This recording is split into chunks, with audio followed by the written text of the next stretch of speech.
하나님의 말씀 고린도후서 4장 1절에서부터 6절까지입니다.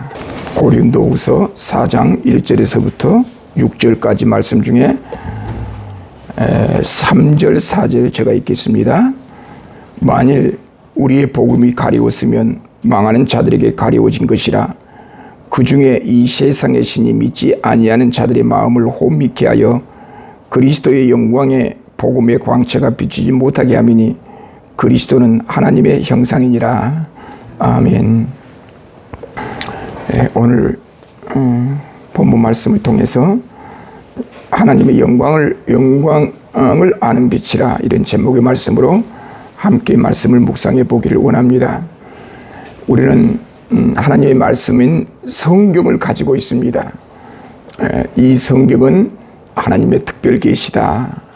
계시의 신적 권위를 믿지 아니하고서는 기독교가 성립되지 않지요. 하나님의 말씀이라 했을 때 우리는 구약과 신약을 통틀어 하나님의 말씀이라 그렇게 말합니다.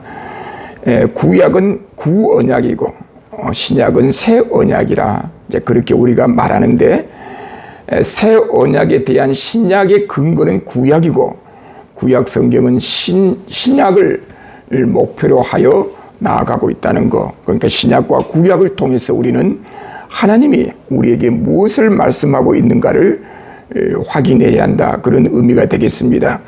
하나님의 말씀을 우리가 이해하기 위해서 성경을 공부하거나 이해할 때, 설교를 할 때 1차적인 것은 성경을 하나님의 말씀으로 전제하고 믿고, 이 말씀을 통해서 내가 공부하고자 하는 그 본문, 설교하고자 하는 그 본문을 어떻게 이해해서 오늘날 우리의 삶의 현장에 적용할 것인가, 대단히 중요하죠. 1차적인 것은 오늘 살펴보고자 하는, 누구든지 성경을 공부할 때나 말씀을 묵상할 때 묵상하고자 하는 그 본문을 어떻게 해석할 것인가, 어떻게 이해할 것인가, 그것이 숙제입니다. 기독교 2000년 동안, 예수님께서 십자가에 못 박히신 이후 2000년 동안 정통교회가 고민했고 싸웠던 것은 뭐냐? 성경을 도대체 어떻게 이해할 것인가? 어떻게 해석할 것인가? 그런 문제가 쟁점이 되었습니다. 그래서 시대마다 성경을 해석하는 방법이 제한이 되었고 고안되어서 많은 사람들에게 성경은 이렇게 해석하는 것이다, 이렇게 이해하는 것이다, 그런 이야기가 많이 나왔습니다. 그래서 성경을 어떻게 해석하느냐에 따라서 기독교 안에 다양한 종파가 형성되었습니다. 그래서 오늘 우리들은 특별히 66권 성경 가운데 고린도후서 4장에 나타난 이 말씀을 가지고 도대체 우리는 성경을 어떻게 이해하고 어떻게 해석해서 이 해석된 본문의 말씀을 우리의 삶의 현장에 어떻게 적용할 것인가, 어떻게 이 말씀대로 우리가 살아갈 것인가, 한번 짧은 시간에 한번 살펴보기를 원합니다. 본문은 사도 바울이 기록했습니다. 엄밀히 말해서 우리 하나님께서 성령의 영감으로, 성령의 초적인 능력으로 사도 바울로 하여금 고린도 후서를 기록하게 하여 이 고린도 후서를 우리는 하나님의 말씀이라 그렇게 이야기하지요.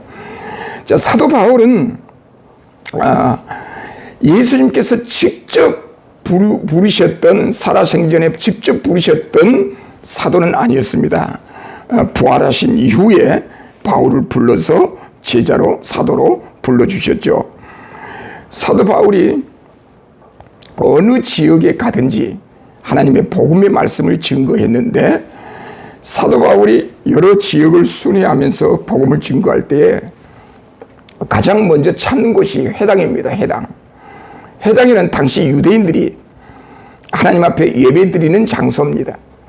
매 안식일마다 읽기로 예비된 구약의 본문을 해당장이라는 사람이 그 본문을 낭독할 때, 해당장이라는 사람이 이 구약의 본문을 읽고 나서, 낭독하고 나서 오늘 모인 이 자리에 형제 가운데 오늘 낭독한 이 본문의 말씀을 나와서 설명해 주고 말씀해 주실 분이 있으면 나와서 말씀해 주세요라고 이야기할 때 사도 바울이 맨 뒤에 앉아 있다가 손을 번쩍 들고 앞에 나와가지고 방금 해당 장이 읽은 이 구약의 본문 말씀 이사야서의 말씀은 오늘날 예수 그리스도로 말미암아 성취되었노라고 그런 복음을 해당해서 증거하게 되었습니다. 자, 따라서 사도 바울은 초대교회 때 유대교와 그리스도교가 함께 공존하는 시대에 예수 그리스도가 하나님의 아들이라고 복음을 증거한 반면 유대인들은 그 예수 그리스도가 하나님의 아들일 수 없다 하면서 논쟁과 토론이 혼란이 겹치게 일어났던 거죠. 1세기 안에 공동체 안에 예배드렸던 많은 신자들이 구약 성경에 근거한 유대교와 신약의 예수 그리스도를 통한 기독교와 그리스도교와 갈등이 생기게 되었어요. 얼마나 많은 혼란이 임했겠어요. 자, 어떤 사람은 하나님을 믿어야 한다. 하나님의 말씀을 지켜야 한다. 율법의 말씀을 지켜야 한다. 우리는 하나님을 버려서는 안 된다. 그 하나님 중심으로 유대인들은 복음을 증거했고 사도 바울은 그 하나님이 예수 그리스도 아들이신 예수 그리스도를 보내주셔서 그 예수 그리스도를 통하지 않고는 하나님을 믿을 수도 없고 구원받을 수도 없다. 그런 복음을 증거하니 듣는 교인들은 듣는 청중들은 얼마나 혼란스럽겠어요. 유대인들은 예수가 어떻게 하나님의 아들이냐. 그건 신성모독이다. 바울은 무슨 말이냐. 하나님이 그 예수 그리스도를 우리에게 보내주셔서 그 그리스도를 믿지 않는 자들은 하나님의 자녀들과 될 수 없고 구원받을 수 없다. 그러니 초대교회 듣는 사람들 입장에서 한번 생각해 보자 그 말이에요. 오늘 우리들의 입장이 아니라 당시 초대교회 예배드렸던 그 공동체 상황에서 일어났던 교리적인 문제, 구원에 관한 문제, 이런 문제로 혼란이 거듭될 수밖에 없었다는 거죠.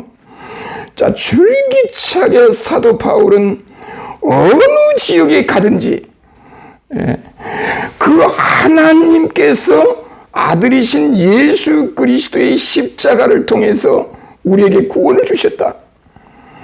하나님을 믿기 위해서는 예수 그리스도를 믿어야 되고 하나님 앞에 구원받기 위해서는 예수 그리스도를 믿어야 한다. 예수 그리스도를 통하지 않고는 하나님 앞에 접근할 수가 없다. 이런 복음을 증거하다 보니 이 고린도 교회에서도 많은 혼란이 임했어요.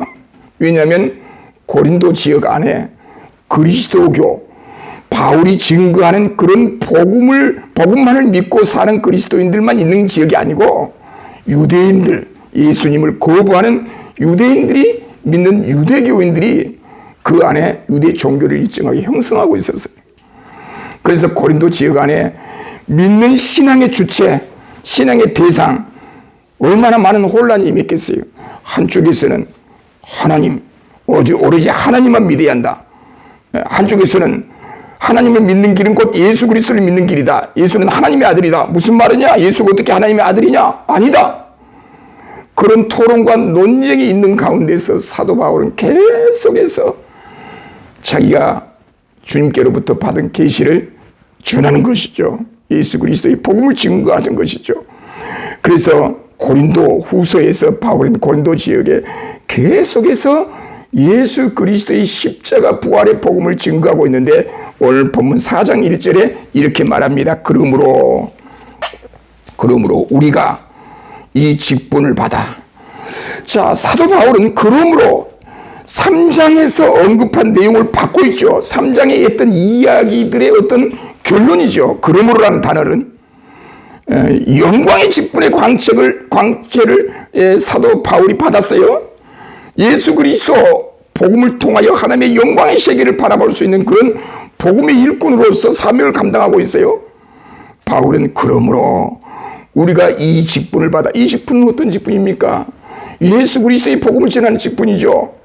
이 직분을 받아 궁휼하심을 입은 대로 낙심하지 아니하고, 바울은 비록 유대인들이 아무리 공격하고 자신을 거짓 사도라고 주장하고 말한다 할지라도, 바울의 사도권을 믿지 않는 그룹이 있다 하더라도, 예수 그리스도의 복음이 가짜라고 말하는 사람이 있다 하더라도 바울은 낙심하지 않겠다. 왜냐? 하나님의 자비로 이 사역을 감당하고 있으므로, 예수 그리스도의 복음을 통해서 이 직분을 감당하고 있으므로, 하나님은 예수 그리스도를 통해서 우리에게 준 구원과 이 복음을 우리에게 주셨으므로, 자, 궁휼하심으로 입은 대로 우리가 사역을 감당하고 있으니 낙심하지 않는다. 우리가 이 세상에서 오늘날 어떤 사명을 감당할 때 낙심할 때가 많이 있어요. 예형적인 어떤 조건으로 인해서 그 예형적인 조건으로 모든 판단의 기준을 삼다 보니 우리가 낙심하는 경우들이 많이 있어요. 그러나 우리가 낙심하지 않는 이유는 우리가 증거한 이 복음이 하나님의 궁휼하심을 입은 대로, 우리 하나님께서 그 궁휼하심과 자비로 이 사역을 감당하게 하였으므로 우리가 왜 낙심하느냐? 담대히 나갈 수 있다는 거예요. 사도 바울이 당시에 얼마나 많은 공격을 받았겠어요. 이단이다, 거짓 선생이다, 거짓 복음을 증거하는 것이다. 그러니까 유대교 입장에서는 예수 그리스도의 복음을 증거하는 그 자체가 가짜라고 보는 거예요. 그러니까 바울은 가짜 사도라고 지금 평가를 받고 있는 그 시대에 바울은 그래도 내가 낙심하지 않는 이유는 우리 하나님의 궁휼하심과 자비로 예수 그리스도의 복음을 증거하는 사역자로 감당하게 해주셨으니 우리는 낙심하지 않는다. 그래서 오늘날도 우리도 낙심할 이유가 없어요. 기죽을 이유가 없어요. 세상이 감당할 수 없는 그런 권위와 능력을 우리가 갖고 있어요. 이 복음을 증거할 때 우리의 권위가 있고요, 힘이 있고요, 생명이 있어요. 어느 곳에 가든지 어떤 상황 속에서라도 이 하나님의 궁휼하심을 입은 대로 그리스도의 십자가 복음을 증거할 때 거기에 사탄이 벌벌 떨고 세상의 악한 신들이 접근하지 못하고 그 세상 악한 신들을 향하여 그들을 대적하고 이 복음을 우리가 담대하게 증거할 수 있는 거예요. 그래서 사도 바울은 계속 2절에서 자기 자신을 이렇게 고백해요. 이에 숨은 부끄러움의 일을 버리고 속임으로 행하지 아니하며, 다른 어떤 유대 이방 그런 지도자들과 비교해서 우리는 그들과 다르다. 유대 종교 지도자들과 다르다. 숨은 부끄러움의 일을 버리고 속임으로 행하지 아니하며 하나님의 말씀을 혼잡하게 하지 아니하고 오직 진리를 나타내므로 하나님 앞에서 각 사람의 양심에 대하여 스스로 추천하노라. 자, 우리는 사도 바울은 나는 그렇게 표현하지 않고 사도 바울과 함께 복음을 증거하는 그 동역자들과 함께 우리는 부끄러워하는 그 부끄러움을 드러내지 않고, 그런 부끄러움을 드러내지 못한 것들을 끊어버리고 속임수를 쓰지 않고 하나님의 말씀을 왜곡시키지 않았다. 사도 바울은 하나님의 복음을 왜곡시키지 않았다. 변질시키지 않았다. 자, 우리는 진리를 밝히 드러내므로, 이 진리는 어떤 진리입니까? 복음을 의미하는 거죠. 밝히 드러내므로 하나님 앞에서 모든 사람들의 양심을 향해 우리 자신을 당당히 내세운다는 자신감을 보이고 있습니다. 자신 있게 우리는 하나님의 백성들에게 자신을 드러낸다. 당당히 우리가 나선다. 그 이야기가 바로 스스로 추천하노라. 양심에 부끄러울 것이 없는 거예요. 하나님의 복음을 증거하다 보니까 부끄러울 것이 없어요. 하나님의 복음을 왜곡하지 않고 혼잡게 하지 않고 그 바른 말씀을 그대로 증거하기 때문에 우리는 담대하게 우리 자신을 내세울 수 있다. 그런 이야기죠. 여기 혼잡케 한다, 우리가 혼잡케 하지 않는다. 이 혼잡케 한다는 말은 불순물을 섞다라는 뜻입니다. 불순물을 섞는다. 마치 약에 이물질을 섞어 약의 질이 떨어지는 것처럼 순수한 복음에 필요 없는 것을 첨가시킴으로써 복음의 본질을 왜곡시키는 그런 사람들이 많이 있다 그 말이에요. 그래서 우리는 그런 일은 하지 않고 왜곡시키지 않고 순수한 하나님의 복음의 말씀을 증거하고 있다는 사실은 성도들에게 자신 있게 우리 자신을 양심에 따라 이야기할 수 있다. 사도 바울은 그런 고백을 하고 있습니다. 3절에 만일 우리의 복음이 가리웠으면 망하는 자들에게 가리워진 것이라. 우리가 전한 복음이 가리워졌다면, 이제 바울은 이야기를 할 때 그때 바울의 심정, 그 상황을 좀 이해해 볼 필요가 있어요. 바울이 복음을 전할 때 찬성하는 사람들만 있었겠어요? 좋아하는 사람들만 있겠어요?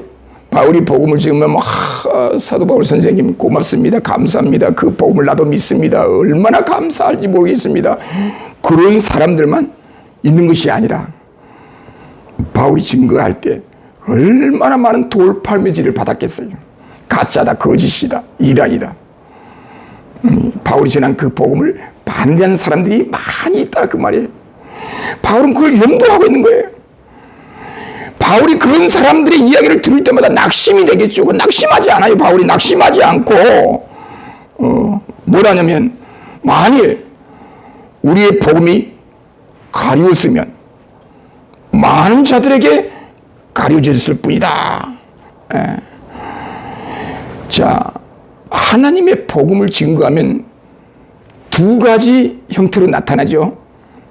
그 복음을 받아들인 자, 구원받을 자들에게는 그 복음을 받아들이게 되고 망하는 자들에게는 그 복음을 거부하겠죠. 망하는 자들에게는 이 복음이 가리워지는 거예요. 가리워짐으로써 그들이 구원받는 길이 차단되는 거예요. 스스로 구원받는 길을 차단시키는 거예요. 하나님의 절대 주권은 그건 두 갈래 역사로 나타난 거예요. 그것은 심판과 구원의 역사예요. 구원받을 자에게는, 선택받은 하나님의 구원받을 자에게는 복음을 받아들이게 하시고, 명망을 받아 심판받은 자들에게는 하나님의 복음의 말씀이 가리워지게 하여 그들로 하여금 스스로의 죄에 의해서 망하게 하고 멸망하게 하는 하나님의 심판이 역사하도록 나타나는 현상들이 두 가지 형태로 우리에게 나타난다는 점을 우리가 여기서 확인할 수 있겠습니다. 4절에 그 중에 이 세상의 신이 믿지 않은 자들의 마음을 혼미하게 하여 그리스도의 영광의 복음의 광채가 비치지 못하게 하매니 그리스도는 하나님의 형상이라. 여기서 한번 잘 보시죠. 그 중에 이 세상 신이, 사도 바울은 3절까지 해서 하나님의 복음이 가리워졌다면 망하는 자들에게 가리워졌어요. 그 망하는 자들에게 어떤 일이 일어났는가? 4절에 세상 신이 장난했다는 거예요. 세상 신이 역사했다. 그 세상의 신이 믿지 아니하는 자들의 마음을 혼미케 함으로 그들에게 복음이 가리워졌다. 그리스도의 영광의 복음의 광채가 비치지 못하게 혼미한 영, 세상 신이 혼미한 영이 사람들의 마음을 혼미케 하여 복음의 광채를 비치지 못하겠다. 오늘날 우리가 보통 복음을 전할 때, 전도 이론을 강의하고 공부할 때 이 세상은 사탄이 지배하고 있다. 이 세상은 사탄이 지배하고 있으므로 그 사탄을 공격하고 하나님의 믿는 백성들을 빼내와야 한다. 그래서 이 세상을 사탄이 지배하는 것으로 설명을 해요. 자, 그때 이제 반론이 제기되는 거예요. 어떻게 이 세상이 하나님이 지배하고 있다라고 말하지 않고 사탄이 지배하고 있다라고 말할 수 있는가? 그렇죠? 이 세상은 사탄이 지배하고 있어요. 하나님이 지배하고 있어요. 우리는 하나님이 지배하고 있다. 하나님의 절대 주권을 믿어요. 그런데 일부에서는 이 세상은 사탄이 지배하고 있다. 사탄이 지배하고 있는 것처럼 보일 뿐이죠. 여전히 하나님이 이 세상을 지배하고 계세요. 그래서 악한 자에게는 심판의 형태로 나타나고 구원받을 자에게는 구원의 형태로 나타나는 거예요. 하나님의 심판의 도구가 사탄 마귀를 통해서 복음을 듣지 못하게 하는 그런 형태를 통해서 심판하는 거예요. 하나님의 복음의 말씀을 세상 신이 가로막을 수 있는 능력이 그들에게 있다는 말인가? 하나님의 섭리와 구원과 그 모든 창조의 섭리를 사탄이 막아낼 힘이 있는가 그들에게? 하나님의 복음의 광채를 비치지 못하게 할 수 있는 그 능력이 사탄에게 있는가? 그것이 이 본문에서 많은 학자들이 논의를 하고 있죠. 그러나 우리는 분명하게 이 악한 신을 통해서 복음을 듣지 못하게 하는 그 형태는 하나님의 심판의 형태다. 하나님이 지금 심판하고 있는 그런 상황이다. 그래서 우리에게는 심판이 아니고 은혜와 사랑과 자비를 베풀어 주셔서 그 복음을 우리로들로 하여금 받아들이게 했다. 성령이 역사하지 않고는 이 복음을 받아들일 수 없는데, 내가 복음을 받아들일 수 있었다는 것은 성령께서 역사했다는 말이다. 성령께서 역사했다는 것은 곧 하나님께서 나를 선택해 주셨다는 말이다. 내가 너를 지명하여 불렀나니 너는 내 것이라. 우리 하나님께서 우리를 영원전에 선택해 주시고 선택받은 주의 종들이 이 역사 현장에서 예수 그리스도의 복음의 광채를 비추고 믿게 하려고 성령께서 우리에게 역사해 주셔서 우리들 하여금 믿게 했다. 사탄의 거짓 신이 우리에게 접근하지 못하도록 하나님께서 막아주시고 예수 그리스도를 끝까지 믿을 수 있도록 우리에게 역사해 주셨다는 사실을 오늘 여기서 우리가 확인해 볼 필요가 있습니다. 그리스도의 영광의 광채는 곧 하나님의 영광의 광채다. 하나님의 영광의 광채가 그리스도를 통해서 우리에게 비치게 되었고, 우리 마음속에 그 영광의 광채가 비치도록 하여 그 그리스도를 믿고 하나님의 영광의 세계를 바라볼 수 있게 해주셨다. 이 사도 바울은 이 엄청난 구원의 상황을 지금 여기 4절에서 이야기하고 있는 거예요. 그래서 계속해서 바울은 5절에서 우리를 전파하는 것이 아니라 오직 그리스도 예수의 주 되신 것과 또 예수를 위하여 우리가 너의 종된 것을 전파함이라. 사도 바울은 여기서 두 가지를 전파하고 있어요. 낙심하지 않고 하나님의 은혜와 사랑과 자비로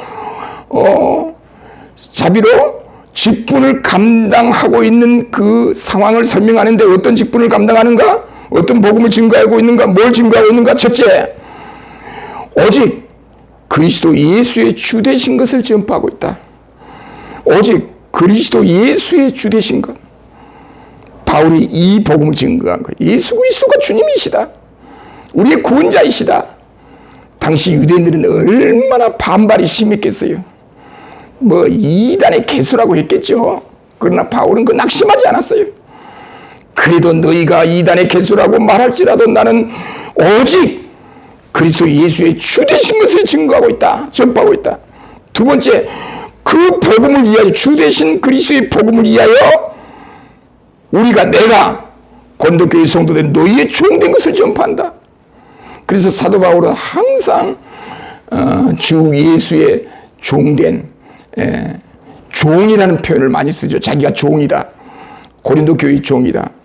뭐 때문에 그 유명한 바울이 고린도 교회 성도들의 종이 되겠어요? 종이 돼서 무슨 영광을 보려고? 오로지 종된 이유는, 종됨을 선포한 이유는 그리스도의 복음을 위하여.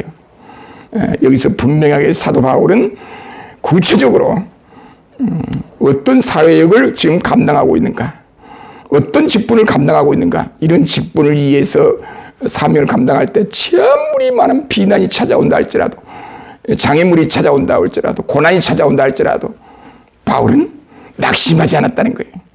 힘이 생기는 거예요. 자신감이 생긴 거예요. 자, 이렇게 하여 바울은 계속해서 6절에 어두운 데에 빛이 비치라 말씀하셨던 그 하나님께서 어떤 하나님을 여기서 언급하고 있어요? 창세기의 창조 사역에 등장했던 그 하나님, 어두운 데서 빛이 비치라 하셨던 그 하나님께서 어떻게 했다는 거예요?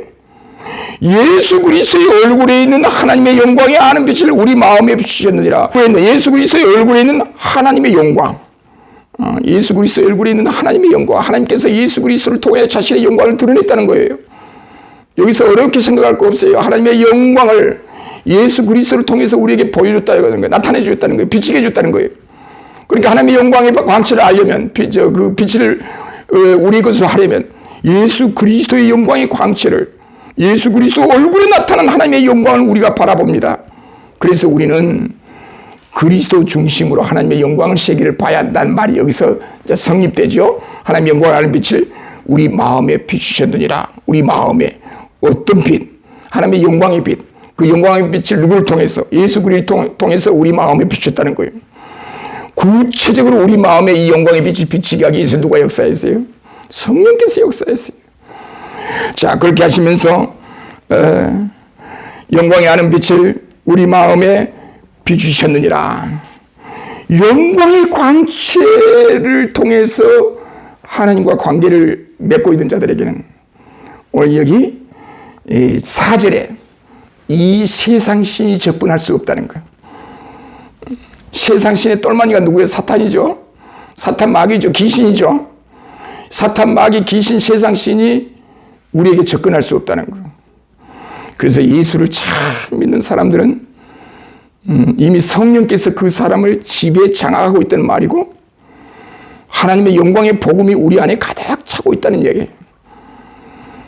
그런 영광의 빛을 간직한 주의 종들은 사탄 마귀가 접근해요? 못해요? 못하죠. 사탄 마귀를 우리는 겁먹지 않아요. 사탄 마귀에 대해서 겁먹지 않아요.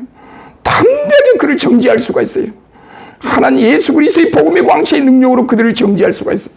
낙심할 필요가 없어요. 자신감이 생겨요. 어떠한 일을 하든지 간에 거기에 확신을 가지고 일할 수가 있어요. 오늘 우리가 이 말씀을 통해서 짧은 시간에 이 말씀을 통해서 사도 바울은 지금 엄청난 이야기를 하고 있는 거예요. 초대교회에 아주 그 어려운 시대에 오늘날처럼 복음이 확실하게 드러난 시대가 아니잖아요. 그 어려운 시대에 우리 그리스도인들에게 어떤 복음이 증거되고 있는가? 어떤 복음을 우리가 믿어야 되는가? 예수 그리스도를 통해서 하나님의 영광을 바라보는 그 믿음, 그 구원.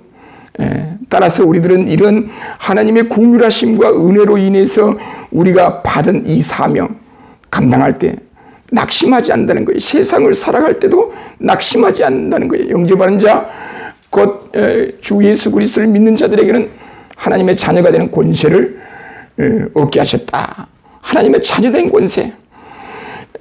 오늘 우리들에게는 이 권세가 있습니다. 이 권세를 가지고 낙심하지 아니하고 하나님의 영광이 그리스도를 통해서 우리에게 비춰 주셨으니 성령의 능력으로 하나님의 영광의 세계를 우리가 간직하고 있는 우리들은 담대하게 두려움 없이 세상을 살아가는 저와 여러분들이 되시기를 주님의 이름으로 축원드립니다. 기도하겠습니다.